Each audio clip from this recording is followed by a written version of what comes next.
အမျိုးသားတွေကြားမှာ review ကောင်းတွေအများကြီးပိုင်ဆိုင်ထားတယ် reference ကောင်းတွေအများကြီးထွက်နေတဲ့ရှစ်မရက်ယူလေးကဘာလို့နာမည်ကြီးတာလဲအမျိုးသားတွေဘာဖြစ်လို့ဒီအညာမောင်ကိုနော်သုံးပြကြတာလဲအညာမောင်မအညာမောင်ဘာလို့ဖြစ်နေကြတာလဲဆိုရင်အညာမောင်က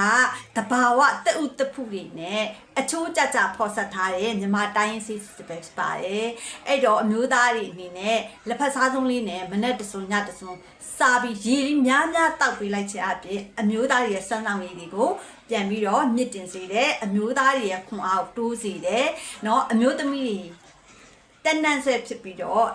အရန်ချစ်မဲ့ယိုဘူးလေးပဲဖြစ်ပါတယ်အဲ့တော့ဒီအညာမောင်ယိုဘူးမှာဘာတွေပါလဲပေါ့เนาะအညာမောင်ယိုဘူးမှာဘာတွေပါလဲဆိုတော့အညာမောင်ယိုဘူးက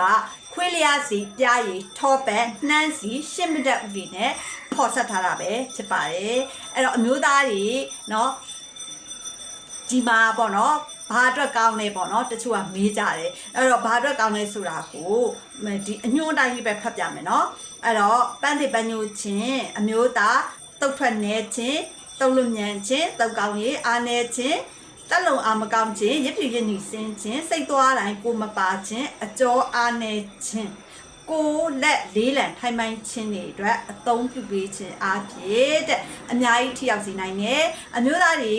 စိတ်သွားတိုင်းကိုပါပြီးအိမ်နောက်ရေးဒုက္ခကိုပြေဝစေတဲ့အတွက်အမျိုးသားတိုင်း18နှစ်ပြည့်ပြီးတဲ့အမျိုးသားတိုင်းအသုံးပြုပေးလို့ရတယ်တချို့ကအသက်50ကျော်နေပြီတချို့ကအသက်40ကျော်နေပြီအသက်60ကျော်နေပြီသုံးလို့ရလားလို့လာမေးကြတယ်သုံးလို့ရပါတယ်ရှင်